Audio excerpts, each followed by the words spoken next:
from around the world, across the nation, and up your street. Please give a warm welcome to Sly, the Magic Guy. Thank you. Thank you very much. Can we have the house lights up? Maybe 60% would be awesome. If I can make you actually see somebody out there. Oh, hi everybody. Hi. Who here has heard of Erno Rubik? Nobody, but actually you have. Believe it or not, Erno Rubik invented these, the Rubik's Cube. Now what's interesting is he didn't invent this as a puzzle. He invented this as a study in engineering to see if he can get an object to where all the different pieces would move independently of one another without the entire mechanism falling apart. I have no idea how he accomplished this, but he did an incredible job. Now, he didn't realize it was a puzzle until one day he painted all the sides different colors and then mixed it up, and it took him over a month to figure out how to put it back together. So that's what happened with that.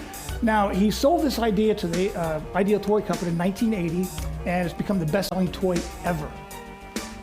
The amazing thing about the Rubik's Cube, though, is the fact that every time you turn it, you can have it become a whole new, unique combination or permutation.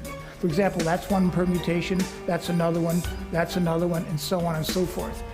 Does anybody have any clue how many permutations one Rubik's Cube can possibly have? Just shout out an answer if you know. 4. 4. You're a little off. Anybody else? A lot, yeah, a lot. How many do you think?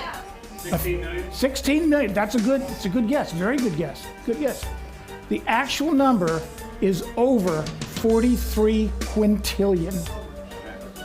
And that's actually true. You were damn close to 4.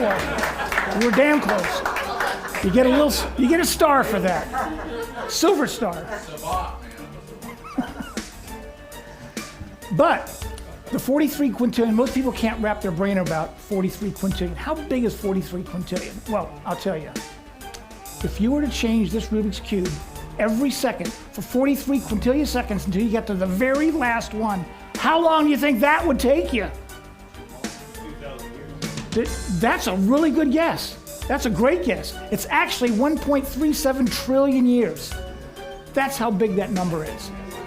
Now, why am I telling you all this crap? Well, partly it's a little entertaining, a little bit of knowledge, but I wanted to have a little experiment in influence. I want to influence one of you all to do sort of what I want them to do, but I first need to know somebody who can actually scramble up a Rubik's Cube. Who here has actually scrambled up a Rubik's Cube before? You have? Okay, who else? You have? Anybody else? Who's else scrambled? You scrambled it up? Awesome, awesome, awesome. I just make sure that somebody does it and doesn't try to turn it in a direction it's not meant to turn. So 1, 2, 3 people have scrambled. Who has them in their house? Well, see, it is a popular toy. It's a very popular toy. Would you like to help? Come on up, give her a big hand.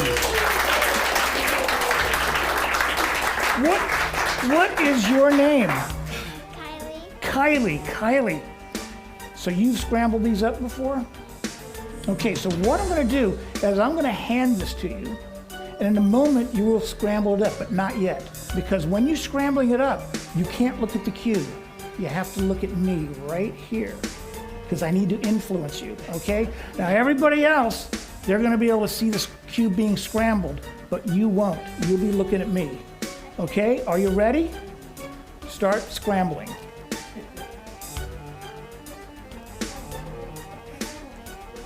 You do it slow. You don't have to do it fast. You don't have to do it fast. Just look at me when you're doing it. Keep turning them. Keep turning. Good. Good. Now, in a moment, you're going to feel like you want to stop. And when you feel like you want to stop, you can go ahead and stop whenever you feel like, keeping in mind that I have a 15-minute time slot.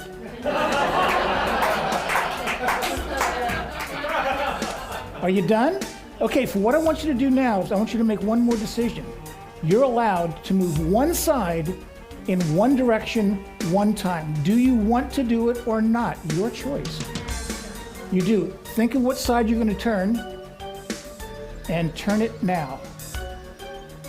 You've now changed 4 sides to a totally unique combination. Thank you very much, Kylie, for helping out. Give her a big hand. Here's what's interesting. It was influence. I tried to influence her to do what I wanted her to do. I wanted her to actually change one of these sides to match one of the sides that I have here and sitting here the entire time. That's my point. Now, obviously that does not match. But maybe I'm just not showing the right side.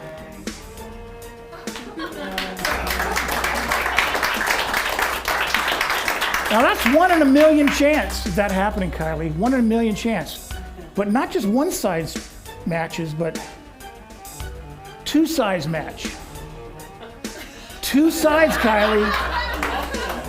And not just 2 sides, but 3 sides, 4 sides, 5 sides, all 6 sides are exactly the same. Kylie, you're incredible. You're incredible. Good job. Excellent job. So was that influence or was that magic? I think it was influence, because what I tried to do is I tried to influence everybody here to actually believe that Kylie mixed this up in the first place.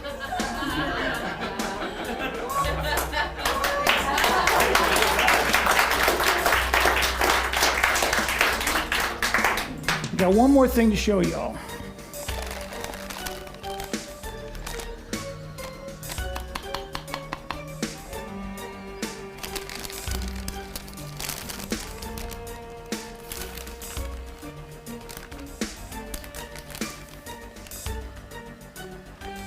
Little glass jar.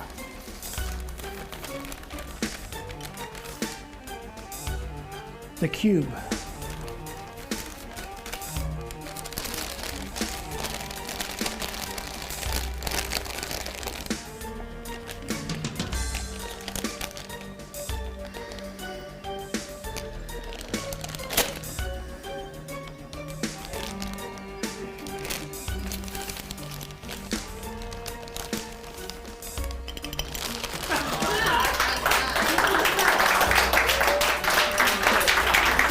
Kylie, hang on to that.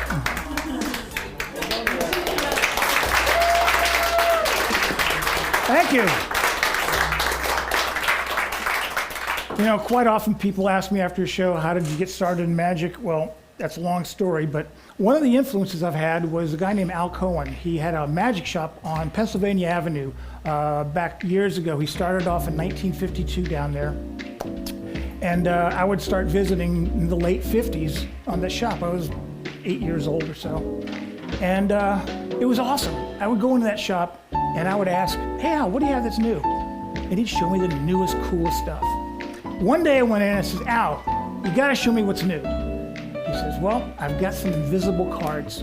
I go, that's awesome. Can I see them? He goes, no, you idiot. I just told you they're invisible. But he showed them to me anyway. And I said, Al, those don't look very invisible to me. He says, no, you fool. This is the card case. The cards inside are what's invisible. If you didn't have a case you could see, you couldn't find them at all. So I opened the case up, looked inside. Matter of fact, I tore open the back too, just to make sure that they were actually invisible. And yes, sure enough, they were invisible.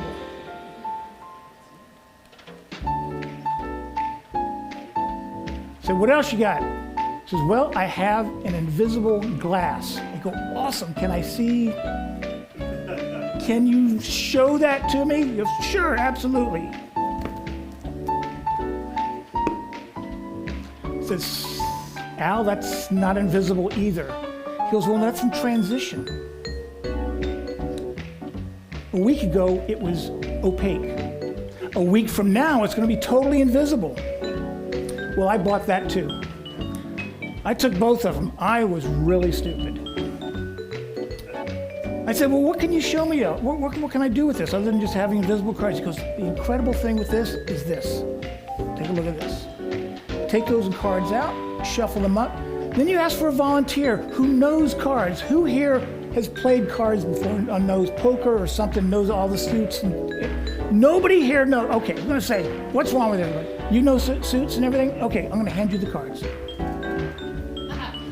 Go ahead and look through those and find the card that you would like. Now, there are a couple of cards that the majority of people choose. Try to be a little unique. Okay, when you find one, pull it out and hold it up nice and high. Oh, did you tell me what it was? Then you're going to have to change your mind. Or would you like to keep the mind that you have? Change your mind, okay. Pull the one out that you like, hold it up nice and high. Look at he's freaking doing it. And you guys are actually looking at the card. I mean, you guys are insane. Do you have the card in mind? All right, I want you to turn it over upside down, put it back into the deck for me. And now I'll take that deck back. Thank you. Shuffle them back up. Put them back in the case. Set them right there. Now, here's something amazing. See this cloth that's been sitting here the entire time? The entire time this has been here, I have an exact duplicate of the card that you pulled out. Yes.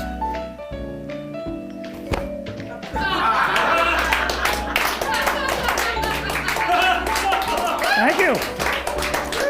Yeah, and you all thought I was going to suck. But there is something really cool you can do. Is in 10 seconds, I'm going to make these cards turn totally visible. I'm going to time it on my invisible watch. I bought a lot of crap at Al's. Anybody wants to buy an invisible watch after the show? I am selling them. Here we go. 10, 9, 8, 7, 6, 5, 4, 3, 2, 1, and did anybody notice those cards move? Look.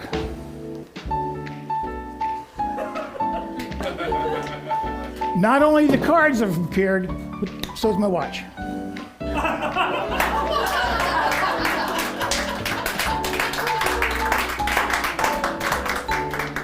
Would you like to see that again? No freaking way. First time's entertainment, second time's an education.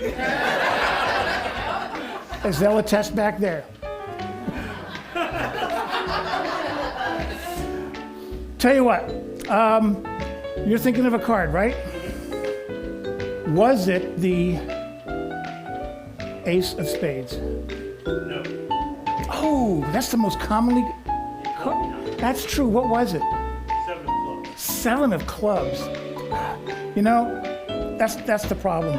Because I always do the 7, I always do the Ace of Spades, but I hedge my bet as well. I always hedge my bet and do the diamond as well, because that's the second most. The third most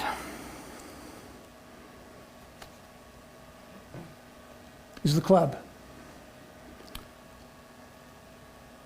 The fourth most is the heart, but you didn't choose the heart, did not choose the club, you did not choose the diamond, and you did not choose the spade, unfortunately for me.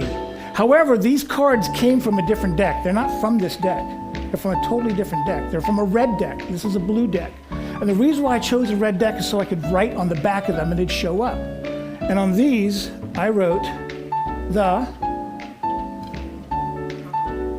7 of, what did you say? Clubs. There we go. Thank you so much. I appreciate it. Thank you. Thank you. Have a good evening.